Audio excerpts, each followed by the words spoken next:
परम पूज्य सतगुरु को कोटि कोटि नमो चैतन। मित्रों, आप सभी के भीतर बैठे चेतन आत्मा को कोटि कोटि नमो चैतन है। मित्रों, जीवन बहुत ही सरल है, सहज है, मिला है जीने के लिए। इसलिए जीवन को जीना सीखो, सर्वभूत को भजना सीखो। सर्वभूत में सभी वही है जो आपके भीतर वो बाहर, इसलिए सर्व से प्रेम करना सीखो। इसी श्रेणी में संत एक नाथ थे जो पूरी सृष्टि से प्रेम करते थे, प्रेममय हो जाते थे। जीवन को बहुत ही सरलता से, सहजता से स्वीकार किया, सब में उसी एक को पाया। इसलिए उन्हीं के जीवन की घटना से एक दृष्टांत के माध्यम से समझने का प्रयास करेंगे। एक बार की बात है, महाराष्ट्र में ही एक तार्किक नाम का व्यक्ति था जो तर्क करने में बहुत ज़्यादा महारत हासिल किया था। वो सबको परास्त कर देता था। क्या संत गुरुजन हो, साधु महात्मा हो, उनके आगे सब फेल। और बड़े से बड़े संत महात्मा भी उसके प्रश्नों के उत्तर को नहीं दे पाते थे। वो अपने आप को घोर नास्तिक कहता था कि मैं नास्तिक हूँ। और ये सारा खेल आए दिन चलता था। यह क्रिया देख करके एक महात्मा ने उससे कहा, हे तार्किक, तू ये क्या करता है? क्यों लोगों को परेशान करता है? तेरे प्रश्नों का उत्तर कोई नहीं दे पाता है। तेरे प्रश्न का उत्तर एक ही व्यक्ति दे सकता है, तू उसी के पास चला जाए। तो तार्किक बोला कि कौन है मेरे प्रश्नों का उत्तर देने वाला? तो उस संत ने कहा, एक नाथ, संत एक नाथ जो तेरे सारे प्रश्न के उत्तर देंगे। यदि उनसे उत्तर ना मिला तो इस सृष्टि में फिर कोई नहीं तेरे को उत्तर दे सकता। उन्हीं के पास जा, वही तेरे सारे प्रश्न के उत्तर देंगे, अन्यथा परमात्मा देगा। तो वो तार्किक बोला, परमात्मा को मैं नहीं मानता, परमात्मा नहीं है इस सृष्टि में। तो संत बोले, ठीक है, जब परमात्मा तेरे लिए नहीं है तो सिर्फ एक ही नाथ उत्तर देंगे, अन्यथा बाहर कहीं उत्तर नहीं मिलेगा, फिर अपने आप में ढूंढ लेना। वो बहुत आशा से भरा हुआ नास्तिक एक नाथ के पास पहुंचा। सुबह का टाइम था, 8 या 9 बज रहा होगा। सूरज निकल आया था और गांव में पूछते हुए पहुंच गया। लोगों ने बताया कि एक नाथ जी नदी के किनारे एक शंकर जी का मंदिर है, उसी मंदिर में रहते हैं। अभी तो वो सो रहे होंगे। गांव वालों ने बताया, अभी तो वो सो रहे होंगे। यह सुनकर के वो तार्किक भौचक्का हो गया। है, संत महात्मा होते हुए अभी सो रहे हैं? ये कोई सोने का टाइम है?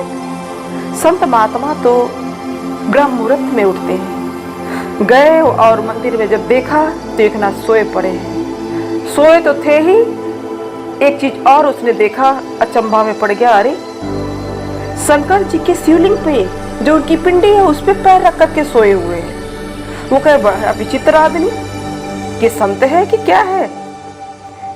बड़े तुक परेशान हुआ। उसने कहा, ये कुछ समझ नहीं आ रहा, ये कैसा व्यक्ति? शंकर जी के पिंडी पर पैर रख करके सोने का साहस मेरे अंदर भी नहीं है। मैं तो कब जाऊंगा, मेरे बस की बात ही नहीं। विचित्र आदमी है। ठीक है, 9-10 बजे तक सोया है, उसके बाद ये अभी शंकर जी के पिंडी पर पैर रखा है। ये महात्मा है कि क्या है? कई शंकाएं उसके अंदर घूमने लगी। कह रहा, ठीक है, आया हूँ तो थोड़ा इससे बात कर ही लूंगा, नहीं तो चला ही जाता हूँ। फिर कहता, ना, बैठता हूँ, थोड़ा इंतजार कर लेता हूँ, कुछ प्रश्न के उत्तर पूछ ही लेता हूँ। बैठा रहा, प्रतीक्षा किया।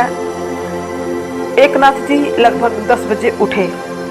उस आदमी ने कहा, महाराज, महात्मा जी, मैं आपसे पूछने आया था कुछ ज्ञान, कुछ मैं आस्तिक होना चाहता था, लेकिन आपको देखा कि आप तो महान नास्तिक निकले। हम तो नास्तिक ही थे, लेकिन आप तो महान नास्तिक निकले। ये कोई टाइम है सुन के उठने का? इस टाइम उठ रहे हो?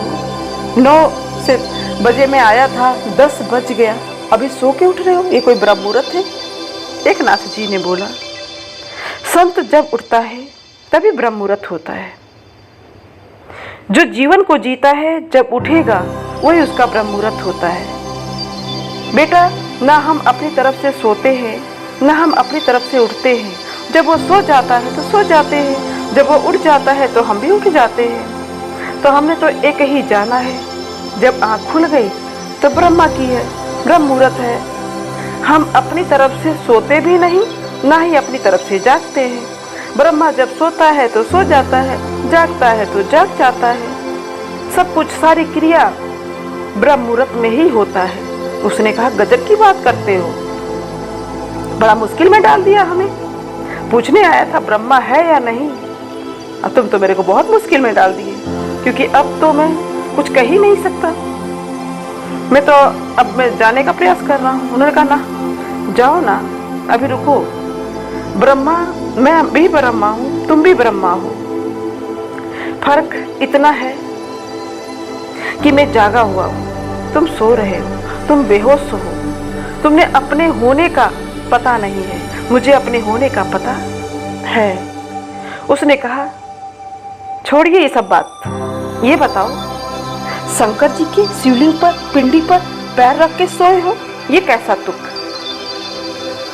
ये कैसा तुक? जो भगवान है उसके ऊपर पैर रख के सोए हो? तो एक नाथ जी कहने लगे, मैंने सब जगह पैर रख करके देख लिया, सब जगह मैं ठहर कर देख लिया, सिर्फ उसके अलावा कुछ भी नहीं। बस वही तो है, शंकर जी ही तो चारों तरफ है। जिधर पैर रखता हूँ वो भी उधर, जिधर सिरा ना रहता उधर भी वही। तो मेरे को तो हर जगह वही दिखते हैं, तेरे भीतर भी वही, मेरे भीतर भी वही। जहाँ भी देखता हूँ, जहाँ भी पैर रखता हूँ, जहाँ भी चलता हूँ, सब जगह वही है।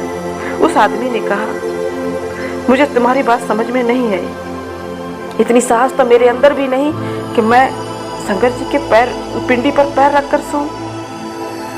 तो मैं तो जा रहा हूँ। तो एक नाथ ने कहा, दोपहर होने वाली है, अभी क्या जाओगे? बहुत दूर से चल के आए हो, कुछ भोजन कर लो तब जाओ। तो तार्किक ने कहा, ठीक है, भोजन कर लेता हूँ। एक नाथ जी क्या किए, गांव गए, आटा मांग लाए। आटा मांग करके लाए, उसके बाद बाटी बनाए। बाटी बना के जैसे ही रखा, वैसे ही कुत्ता आया, उनका एक बाटी लेकर के भाग पड़ा। एक नाथ जी ने देखा, और देखते ही उन्होंने घी की हांडी हाथ में ले ली और उसके पीछे दौड़ने लगे। उस आदमी ने कहा, ये दुष्ट कुत्ता एक बाटी तो ले गया, ठीक है, ले गया तो ले जाने देते, लेकिन ये अजीब सन्यासी उसके पीछे घी की हांडी लेके भागे जा रहे हैं। अरे कुत्ता, एक बाटी ही तो ले गया था, ले जाने दिया होता, नाहक उसके पीछे दौड़े चले जा रहे हैं। ये देख, वो तार्किक भी पीछे से दौड़ा। देखते हैं कि ये विचित्र सन्यासी क्या करते हैं। लगभग 1 मील 1 किलोमीटर दौड़ते दौड़ते एक नाथ ने बड़ा मुश्किल से उस कुत्ते को पकड़ लिया। पकड़ कर कहा, हे राम, 1000 दफे समझाया हूँ कि बिना घी के बाटी को मत खाया करो, मेरे को नहीं पसंद है, मैं नहीं खाता हूँ, तुमको भी नहीं दूंगा। नाहक 1 किलोमीटर तुमने दौड़ा दिया। हम घी लगा करके दे देते, रख देते, उठा ले जाते, खा लेते, कोई बात नहीं था। अब तुम नाहक मेरे को दौड़ाया। एक नाथ ने बाटी को उसके मुंह से निकाला, घी में डुबो करके फिर उसके मुंह में लगा दिया। कहा, ले जाओ, जाओ खाओ, आइंदा से ऐसा कुछ मत करना, नहीं तो बहुत पिटाई करेंगे तुम्हारी, बहुत मारेंगे। ये देख उस आदमी ने कहा, बड़े विचित्र इंसान, ऐसा भी कोई होता है? कहने का मतलब है, जो सर्वभूत सभी में प्रभु को भजता होगा वही जीवन को जी पाता है, वही जीवन को जिएगा। जितना वो अपनी ओर मुड़ता जाएगा वो चैतन्यमय होता जाएगा, उसके लिए जड़ता समाप्त हो जाएगी, वो जीवंत हो जाएगा, वो आनंदमय हो जाएगा, अपने आप में जीने लगेगा। जितना आप खुद से, अपने से दूर होते जाओगे उतने ही आप जड़ होते जाओगे, बेहोश होते जाओगे और पदार्थ से तो जुड़ जाओगे लेकिन खुद से दूर हो जाओगे। खुद से जुड़ जाना ही जीवंत की व्यवस्था है, चैतन्यमय की व्यवस्था है, आनंद की व्यवस्था है।